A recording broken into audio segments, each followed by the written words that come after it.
Hello, once again, this is Antonio, and I'm coming at you with another exciting video. Now, what is going on in this mysterious town, Henrico, in Virginia, where 6 people have mysteriously passed away? We're going to get into this. I read this story, and I decided to do a story on this because I was like, why in the world will 6 people go away? There's no national news on this, and everybody's ruled that they died by suicide. One person was buried under concrete, if from my understanding, and it's still suicide. Now, this town, Henrico, hopefully I'm saying it right, it's only 12,000 people staying there, and most of the deaths occur on a farm or a landmass of 80 plus acres that's owned by a black man. So the question I have is, why are so many people going missing? And it's been said that the KKK numbers are increasing in that region. So without further ado, let's go and dive into this video so we can get down to the news of what's going on. And this is fair use, but let's carry on.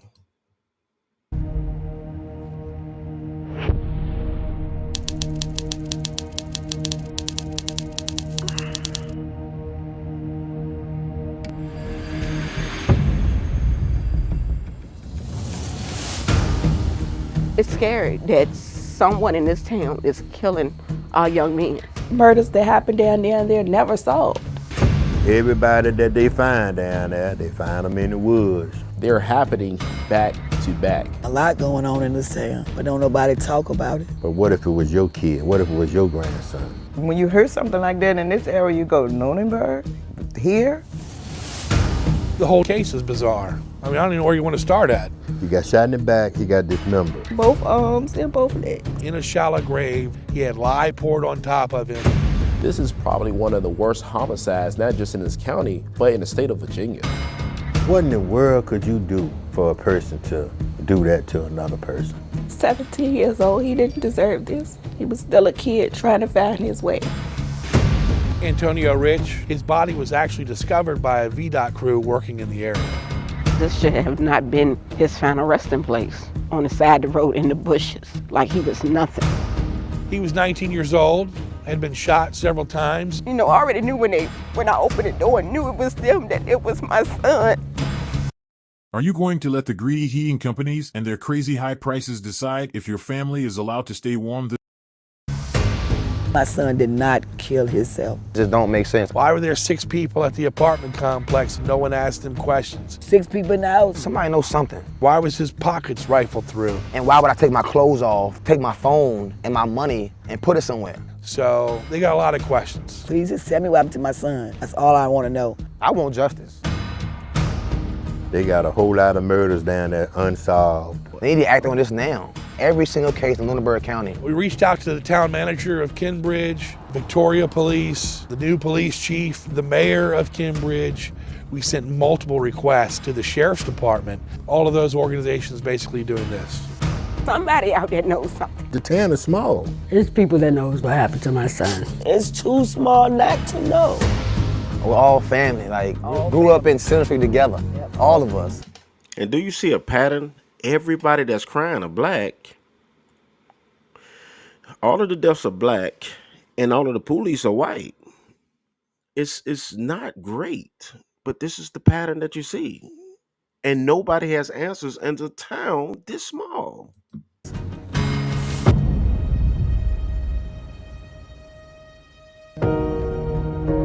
I'm sorry that this happened to you, but I will get justice for you. I just want answers for my son. I want answers for my family. I wasn't ready for him to go. That's my baby. My baby. There's a dark cloud that's been hovering over this small Virginia town of about 12,000 people. And some folks are terrified at the storm that's brewing after a child's dismembered body was found along this isolated and narrow road. We have been passing out flyers, just trying to get the word out because we really do feel like nothing is being done. Should no family have to go through this? There are thousands of cold cases in Virginia, and only 1% ever get solved. I feel like nobody's looking for him. Like we're the only ones wondering where he's at, what happened. They feel like their child or their loved one's just become a number. And it's been 3 years and we probably will never find him. But we would like closure as to what happened to him. Too often, the victims aren't heard. Their voices aren't carried.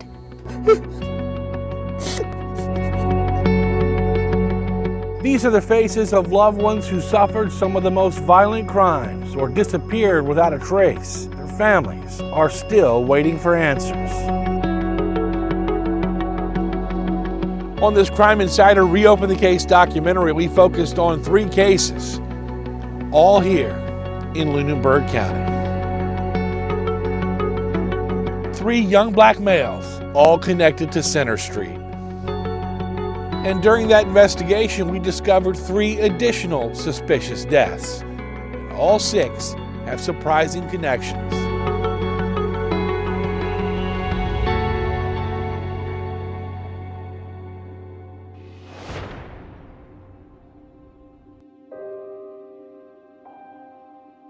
I miss everything about him.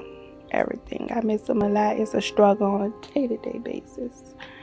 You know, people say take it one day at a time. I actually take it 1 second at a time. Because I'm forced to just deal with it. But I still have to go on to get justice for him. And that's a promise. I wake up every morning and I make sure I tell him I'm sorry that this happened to you, but I will get justice for you.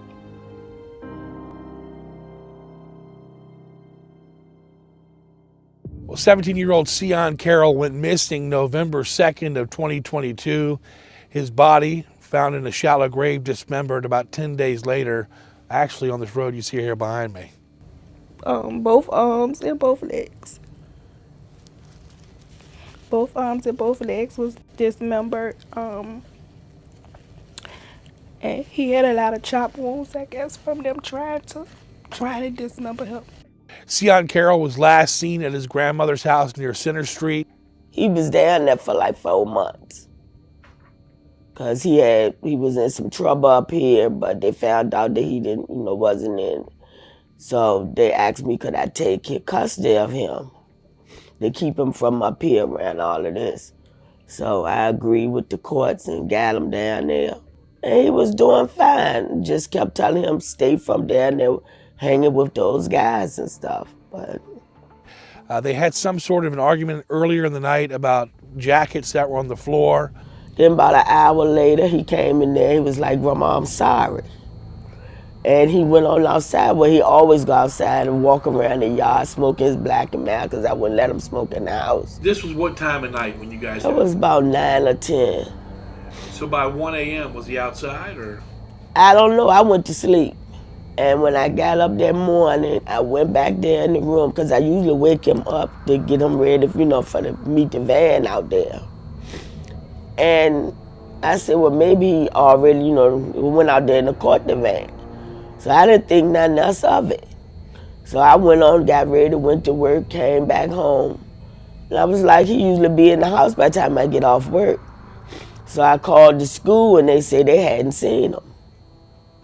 Print on demand is the easiest side hustle to start in 2023 because this tool just changed the game. Grandfather Junius was very involved in Seon's life. They had a very good relationship. The boys ran the store said that last time they seen Seon, he was at the shed with them boys. And then the shed burned up. Come on now, something wrong.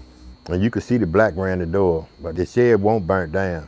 There was a fire on the inside of it. It kind of ramped up a couple of days later when they put out information online that Seon's phone was pinging near a sex offender's house on Poorhouse Road. One of the phones that he had was an iPhone, but it didn't have service.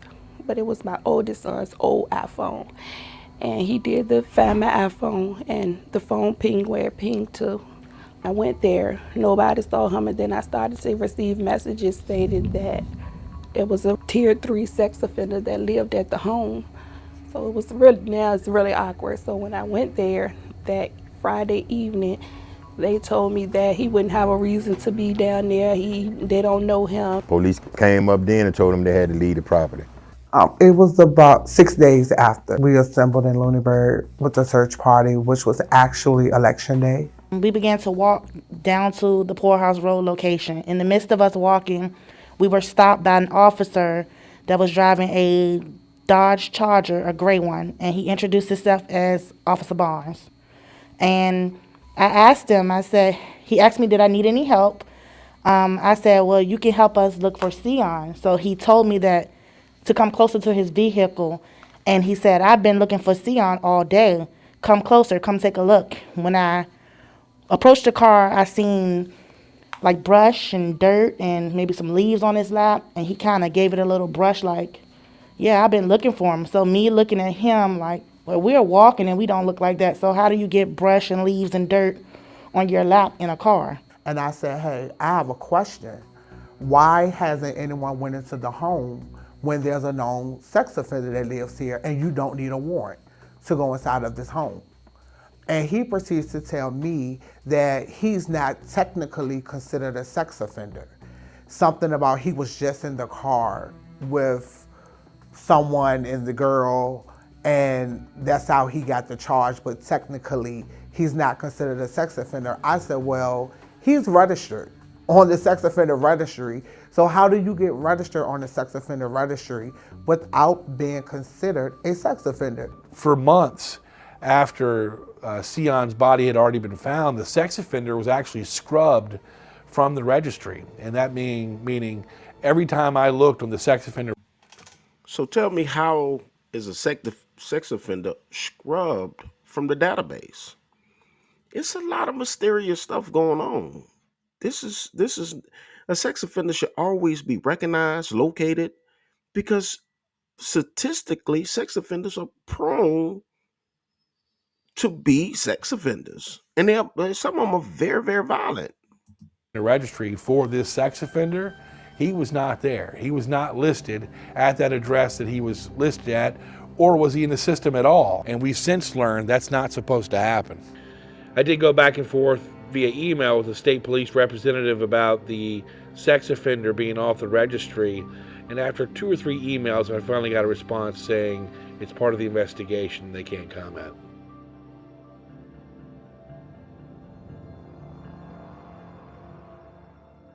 Once we arrived to the house, as we stated, we went up to the door, began to knock on the door. No one answered the door. About maybe 5 minutes later, we were greeted by state police and Lunenburg police and also Cambridge police. Then they asked us to get off the property. They told us that they wanted to see everybody who was driving, license and registration, because we were illegally parked in the street. At the same time, it's another lady that lives not too far from that house told us that her daughter was sitting on her back porch and she heard somebody in the woods screaming for help. And she called the police and they never showed up. Did y'all hear that one? Y'all heard about that? Yeah. We also searched her property too, but it was just too much land. The most mysterious thing in this case is how Seon was found. The chief at that time, as he told me, just had a feeling. So I deem it by the grace of God, he happened to be in the 200 block here of Seaway and came upon this area. And once again, further investigation found it to be a clandestine grave. In the dark, out of his jurisdiction, on a hunch, 3:30 in the morning, the woods behind me. Can you make money by mailing people money? Sounds weird, right? Well, my students and I have delivered hundreds of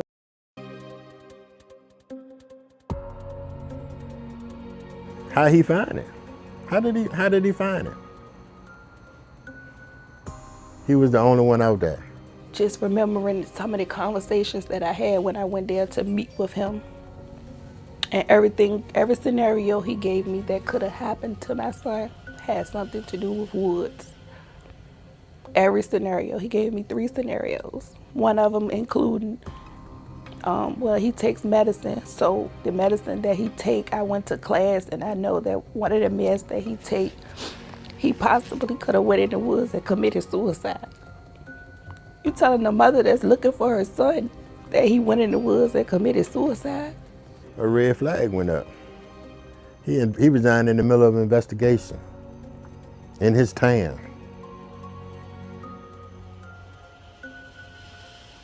In his town. That don't look good.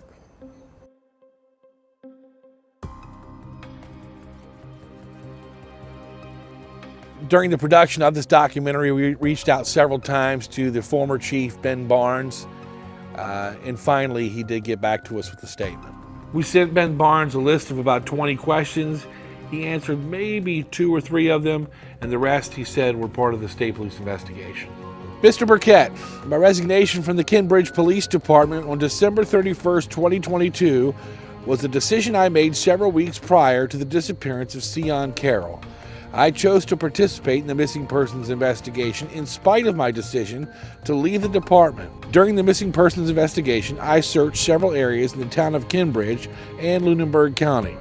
During the course of the investigation, an anonymous tip was received that led the investigation to the Seaway area in Lunenburg County. The area was searched by myself and other law enforcement officers without result. I believed a further search of the area was needed. During the further search of the area, I discovered the location of the remains. Information about the anonymous tip was previously withheld to protect the tipster and the security of the investigation. I will defer any further inquiry you have to the agency investigating the homicide, the Virginia State Police. Happy holidays to you and yours, and good luck with your story. Ben Barnes. The whole damn case is bizarre. I mean, I don't even know where you want to start at. You know, one thing we learned after interviewing grandmother is when I asked her if I was the first media interview she had, she goes, media interview? You're the first interview I've had, period. It is odd. Wait, you've never been interviewed by the special agent? No. So you never talked to Kevin Jordan? No. Interviews have been conducted in this investigation. Some individuals have been interviewed more than once. We've actually had people that have voluntarily provided information. So investigators hadn't interrogated her, and mind you, she is. So how's her son been killed? She's still grieving, and not one cop in that region has investigated or asked questions, asked her about her well-being or anything. This is just not just a mystery. This is just tacky as well. But let's carry on. He is the last person that saw Seon alive. Brandon Lee, he was there when family members were at the church at the corner of Center Street. It was said that he and Seon were pretty good friends, but since I've talked to Brandon's mother, she just says, you know, she doesn't know how close they were. They were definitely not blood-related relatives like we've been told before. I spoke with Brandon, I think, maybe 2 or 3 times, and his wording and his body language was just really off to me. So I knew that he had known something. And it was almost pretty much like he really wanted to tell me, but he didn't, and he didn't know how. Brandon carried me and my friend and another friend of ours down to a Cowboy house. I told Brandon to tell Cowboy to come, I want to talk to him. He called Cowboy and said some people want to talk to you. And he came. And I got out and I walked around and I looked. I seen some down there were burning. They had been burning trash or something. He came out, went and I opened the hood, the thing on the back of the truck, and looking at it and seen the garden tools, all the garden tools. And Junius says he doesn't think it's a coincidence that after he spoke to Cowboy, Cowboy was shot, and according to court documents we obtained, we found out that Cowboy was ambushed in a trailer he was staying in on Busy Lane. Did Brandon help you guys search, or what was his involvement? No, he wanted to help search, but when he seen all of us up there that Saturday, when we was getting ready to go do the search before they called tip to the office, to the police office, he said he got scared, he got paranoid, he didn't want to come up there to help. They said too many guys was up there. It's been reported that one day after Sion's body was found, Brandon killed himself.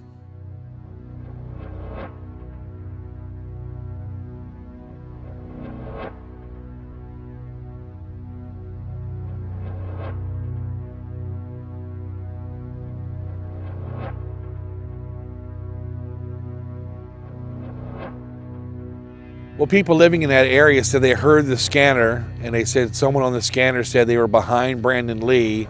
He was running down Center Street, and that's when he ran into the woods past his house there and committed suicide. We looked for those radio transmissions, but we haven't been able to confirm that actually happened. They say he left a note and said that he was going in the woods and go to sleep to protect his mom and dad. That's what they said was on the note, but I don't know for sure. And if that's possible, I don't believe that he willingly committed suicide. That's just my take on it. I want to talk to the town manager, I want to talk to the mayor and ask them what's going on down there. They, like you said, they have a lot of murders down there that haven't been solved. The same pattern. But this is the kicker, y'all. Why did Barnes tell my daughter and her aunt that Seon might have took them pills that he was taking and went in the woods and killed himself? Red flag, flag up, my ears up. That's terrible police work. Terrible police work. I mean, what, you went to the academy for 2 weeks to speak to a grieving mother that way? There's no way that man took pills just to go commit suicide. If you're going to commit suicide, you don't need pills, just do it. That's ridiculous. Everybody that they find down there, they find them in the woods.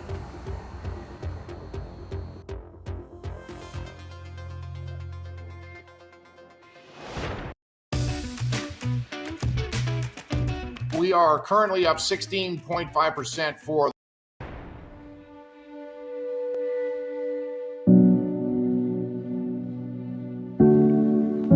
This should have not been his final resting place. You know, thrown on the side of the road in the bushes like he was nothing. They didn't just take a son, they took a brother, they took a nephew, they took a grandchild. I just don't understand it. He was one of the sweetest kids that I knew.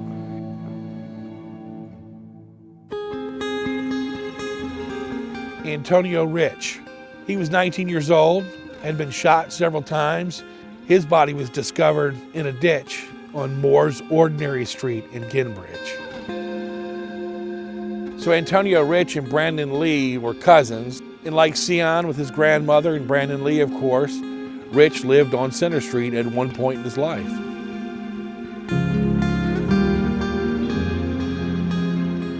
No parent should have to come visit a child here, not under the circumstances. I found out that Friday. They found him on the 15th. I found out that Friday. The detective and the sheriff came and he knocked on the door. You know, I already knew when I opened the door, knew it was them, that it was my son. I could hear myself screaming, and when they told me it was him, my neighbors on the other street heard me screaming. Sheriff Townsend gave me his condolences, and he said, "I'm so sorry, but it was Antonio." He said, "And I couldn't tell you." He said, because he didn't have a positive ID on him. He said, so we had to send him off to the medical examiner to get a positive ID. That was the only time that I talked to the sheriff department because, of course, the detective that was there was from the state troopers.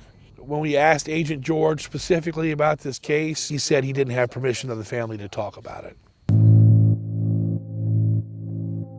From what I was told, 5 gunshot wounds.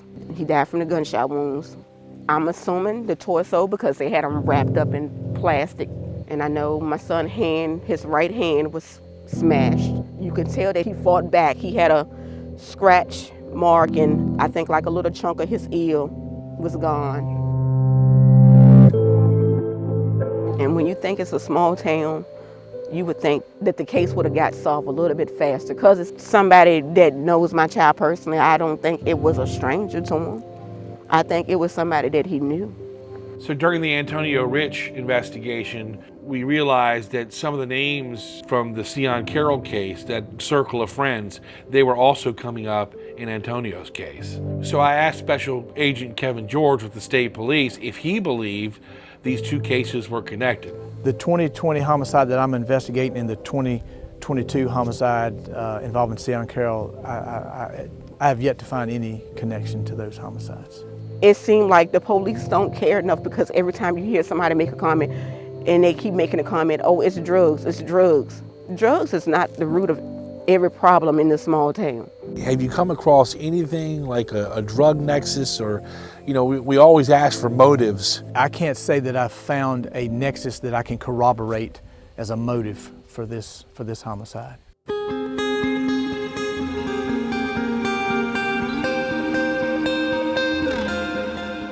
Sometimes I just think, you know, was he dead when they dropped him off? Was he suffering? You know, if somebody would have found him in time, could they have saved him?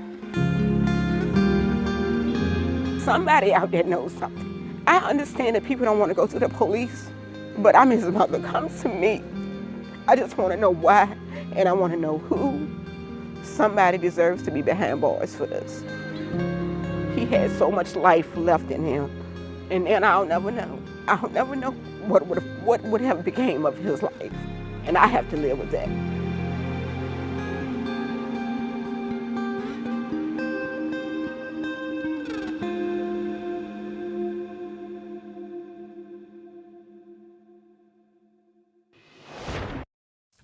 Most people have no clue that in 2023, the best way to make money on Amazon is not with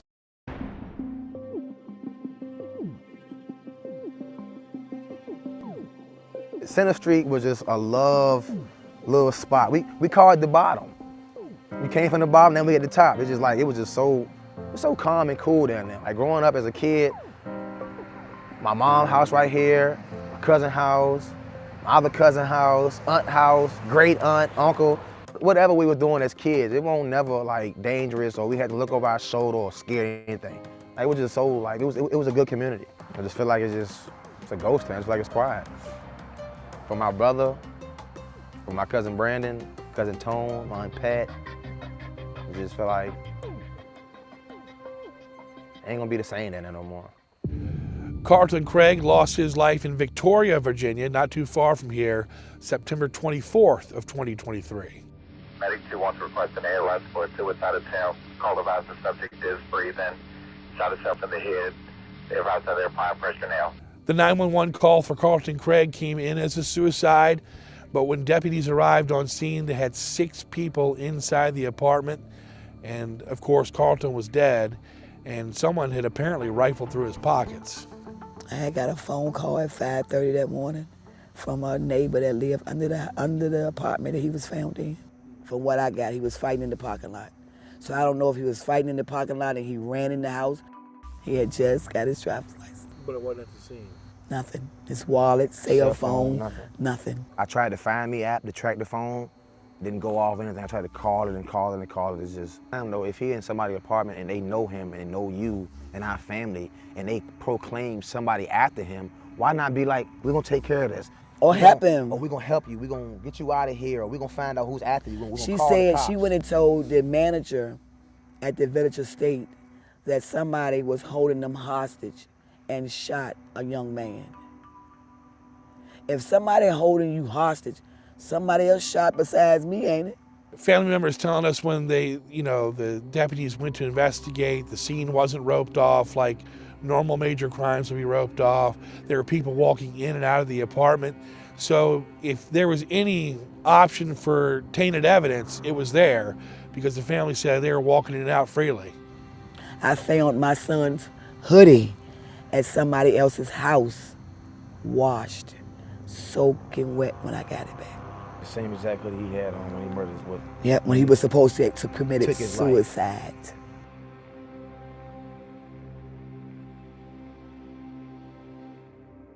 Just ruled it as a suicide and cleaned him up. Well, picked him up and put him in a damn body bag. Excuse my language. And just told everybody, let's back to normal. Blood up in the apartment. I had to see my mom clean my brother brain off to the floor, man. It's all right though. Just really getting to the details. There's so many facts and pieces to the puzzle. I just feel like it's not all put together. And I want justice, one way or another. That's why I'm talking and making phone calls and trying to get to the bottom of it. That way I can help out as best way as possible with this and everything else going on. But this right here is my main concern. This is my little brother. So I feel like I just need a little more help with the sheriff and anybody else that got questions, people that was in the apartment, people that he called that night, people that seen him the night before or prior that night. I just want a little more than what I got right now. So that's all I'm asking for. It'll never be no justice. Just tell me, how could you kill my son?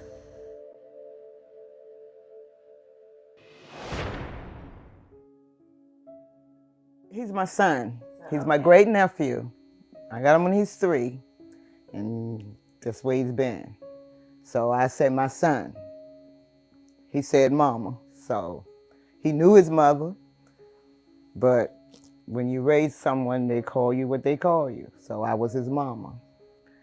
He would help anybody. He was a good person. He would help anybody.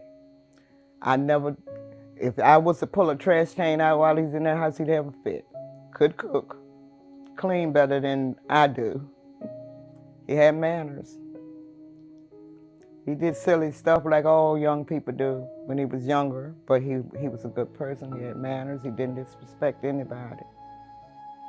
That's why I don't understand this. Kenyel Lee is also Brandon Lee's cousin.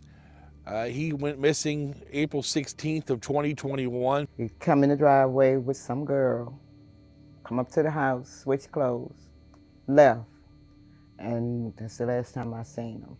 I did not think that would be the last time I see him, but it was. We also spoke with his biological mother. And that would hurt because I missed so much out of his life, and when we started getting a relationship together, I didn't think that the last time I would hear from him, for me to come pick him up, and that would hurt because I wasn't able to do that.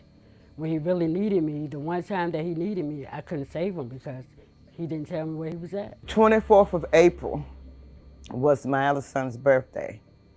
He don't miss calling him. They were real tight. It was Trav's birthday, and he would always call him, but he didn't. Then we had a call that on the 28th, someone called an ambulance and said he had a seizure in front of the Wedgwood Motel. But he refused to go to the hospital. Nobody heard anything since, nobody saw him. I went to Blackstone, made up flyers, had those flyers made up, so I cast some flyers, went in the motel, showed it to them. They said they don't know him, they never seen him. I hung flyers in every pole window, they would let me hang them, asking people if they seen him. Did they know? All I know is the ambulance people. Now realize that this town is only 12,000 people, so it's not a big town. So she hung these signs in neighboring neighborhoods and everything like that, but the towns are very, very, very small. 12,000 people is very small, but let's carry on. He did not get on the ambulance. That's all I know. At one point during the interview, Leisha went over some rumors that she had heard what happened to her son. They had put him in a wood chatter. I heard that. They threw his body in between a creek, in between Blackstone and Cambridge. That he was supposed to be in somebody's trailer. I mean, the trailers that you drive on the trucks. He was supposed to be in one of those. Those were the rumors that I heard. What are you thinking about? I don't like to hear her say. He's putting a shredder.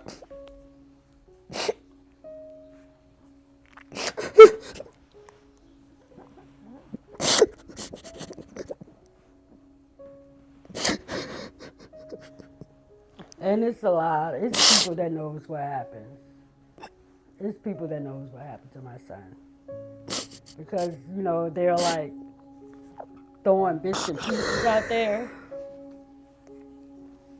The officer came to me and told me that my son was deceased. He said, I can tell you that your son is deceased, and there's 2 particular people in Lunenburg County that knows what happens to your son. He said, I will give you further details when I find out more. That was the last time I heard from that officer. That was about 2 years ago. I don't accept that. I never will until I have proof that he's gone. I still look for him to come through the door. I feel like nobody's looking for him. Like we're the only ones wondering where he's at, what happened. I don't feel like he just walked off because he would not do that.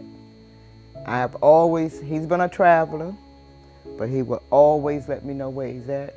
He never missed a birthday. He never missed Mother's Day. He's gonna call me. I'm gonna know where he's at, but I don't.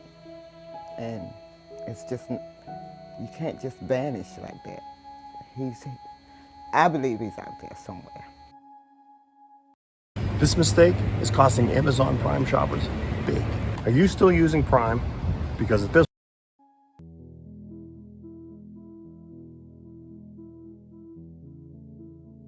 My stepson, Arthur Waverly Banks Jr., and I feel like he was just like my son because I never had a son of my own, and I took him in as my own son. I was the last one to see him alive, and that day that I saw him alive, because I always pick him up and carry him to town and bring him back. That day he was happier than I ever seen him in my life. And he was talking about doing some work to the house that we had up there where he was living in. I told him, go ahead, help yourself. And that was the last time I talked to him. We owned property that was formerly owned by my granddad and my father, where we standing now, my heritage, and this is where I was born at, on this property also. We down the road from Seaway. The whole farm is like 80-some acres all together. I named this road over here. See, when they named the road. 80 acres. Think about 40 acres in a mule. This guy got inherited double that amount. 80 acres. All right, let's carry on. I told him I wanted to name it C, because there's been a lot going on since we left from over here. We started here, and then up there. We don't actually know, what all going on, and nobody's saying nothing. He always liked to be around a lot of guys, and he always liked to walk down these woods where you see behind me. And he used to walk through these woods, and we tried to stop him from doing it, but he would never do it. He loved to walk through the woods. And so I know that he had to be down in these woods, or he's going with some guys somewhere. In my church, you got a bunch of hunters. And so I called him up and asked him, I say, I want you to go with me down here, and we're going to try to find my son, because I think he's in the woods. And so in the meantime, which was the Moore family, his son said that, called and said, we're not going to wait till you get from work. We're going to go ahead on down there now. And they walked down through the woods, and they found him hanging up in a tree. And so the first thing they done was call the state police. And the state police and the sheriff department, they came out. And we never heard nothing about the police report or anything. We never heard nothing from them. And then when we got the medical examiner paper back, that it was suicide. And we never could find out exactly what happened and we'd like to get some closure on it so we'll know for sure that he actually hung himself. Because we don't know. They just found him down here. And look, the way things look, is a possibility that somebody ended up doing it and set it up to make it look like it was suicide. I mean, the other case that the guy over here next door to us, they buried him in the ground, cut the body up and buried him in the ground. That happened after this right here. And so it don't add up that don't happen over there and they're gonna bury him over on the same property when this will happen over here. It looked like somebody is targeting this area and they're using it because they think they can get away that way. They're putting it in the same area, on the same part of the land. And, it could be some connection there somewhere.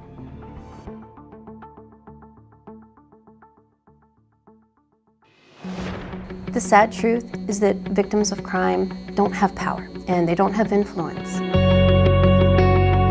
Our criminal justice system is set up now, providing more rights and protections and services to the defendants than to the victims. They aren't aware of what services they provide. They aren't aware that it is in our state's code. It is part of our laws that victims get these services. No, they don't have anything like that around here. Only place you can't go is to the police, and they could care less. When we don't have enough advocates, crime rates surge. People aren't going to reach out for help when they know it's not there. There's no cry that is quite like the anguish of a cry of a mother that has lost a child. They lose the loved one, and then suddenly they feel like their child that had brought so much joy to their life that has been ripped from them is just a number, and it's just a statistic. That is not just a number to that mom or that dad. It's Black Friday, and ContentCreator.com is hosting its biggest sale ever. If you want to learn how to shoot and edit professional... They didn't just take a son, they took a brother, they took a nephew, they took a grandchild. We have an entire division in our office. We actually helped create it, called Special Investigation in Cold Cases. Part of the reasons why I even ran for this job is I felt like I needed to be the voice for the victims. Sometimes you just feel so frustrated that you feel like you're not being heard. And quite frankly, I feel like I'm not being heard when I ask them about Kenyel. It's like, nobody cares but us. We've actually asked for expansive authority to be able to go into some of these localities. Well, it seems like the Attorney General has tried before to get legislation passed.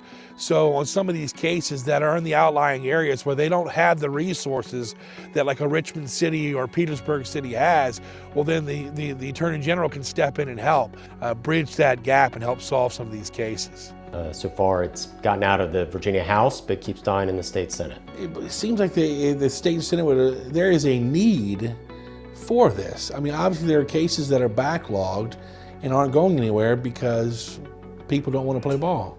I have a sneaky suspicion that unfortunately partisan politics may have something to do with this. I think they do not want to. But that's not what this is. This is family. I agree with you. This is about victims. This is being a second chance for those victims, giving a voice for them when they feel like they have no voice.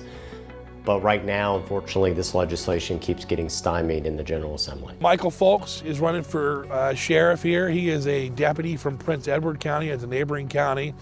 Election night, I know that I was watching this election because there's been a lot of talk as we've done these stories here in Lunenburg about law enforcement. And election night, when I went to bed, Folks was up by 120 some odd votes. The next day, he was down by 24 votes. A platform that I had was, during my campaign, was the importance of a 24-hour coverage. You know, we have to think about when a lot of these shootings and homicides are happening. They're happening after 12 o'clock, midnight. From 12 o'clock, you know, at midnight, from 8 o'clock in the morning, there is no deputies whatsoever on the road. They're on call for 8 hours. So we have 8 hours that the county is not safe. So I called some of my law enforcement sources that I trust, and sheriff's departments and police departments, and asked them, hey man, have you ever heard of such a thing? And some of them actually had heard of it because of a manpower issue. But I don't know what Lunenburg's numbers are as far as deputies on staff. It's up to the sheriff. The sheriff makes those hours. If he says they don't work from 12 to 8, they're on on-call status, and that's what it is. I think where some of the problem lies in this jurisdiction is these cases are punted from one investigating agency to another investigating agency. On several occasions, the can has been kicked down the road. It starts with Cambridge Police, and then it goes to state police. They ask Lunenburg to get involved. Lunenburg says, no, it has to be the state police. All of that leaving behind a trail of frustration for these families because a lot of them feel like they're being victimized all over again because no one's paying attention or listening to what they're saying about their loved one. Victoria and Cambridge, because his murders happened in Cambridge and Victoria. So Lunenburg being the county, I feel like they need to come together and do whatever they gotta do. But they ain't doing it, they ain't finding none. They didn't communicate with us at all. If it were up to me, we would add teeth to the Victims' Bill of Rights in Virginia. Right now, there's nothing stopping anyone from law enforcement, prosecutor, judges, even advocates from violating a victim's rights. I just want answers. I really do want answers. And I'm gonna continue keeping his name alive until I get justice. And after justice, I'm gonna keep his name alive because justice will be served. It's very overwhelming, but I won't stop. One thing for sure, whoever did it, God gonna take care of that. So they say what happens in a small town stays in a small town. It's not really holding true for Lunenburg County. This is a community crying out for help. And as the tips keep rolling in, we will update you. If you have information that can help solve these murders, you're asked to call 833-RT. Okay, so let's quickly talk about the sponsor of this video, which is Surfshock. Surfshock, with comprehensive review of the VPN service. In today's digital age, privacy and security are of utmost importance. With cybercriminals becoming more sophisticated and the government's monitoring online activity, it's essential to take measures to protect your online identity. One way to do so is by using a virtual private network or a VPN service. Among the many VPNs available in the market, Surfshock is one that has been gaining popularity. All right, so you click that link there from that website, and you'll get award-winning VPN deal that screams Christmas, 82% off, and up to 4 months free. So don't hesitate to get yours today. And the reason why I want to make this video is because this information needs to be spreaded. In these small towns, it feels in some capacity that justice doesn't get served. And when justice doesn't get served, we need to make sure that we spread this information. And I did this video on the backs of fair use. So make sure that you spread this word. So anyways, this is Antonio with Team Tiggio. Please like, comment, subscribe. As we'll be coming to you with more videos in the future, make sure you hit the notification bell. And once again, we will see you in the next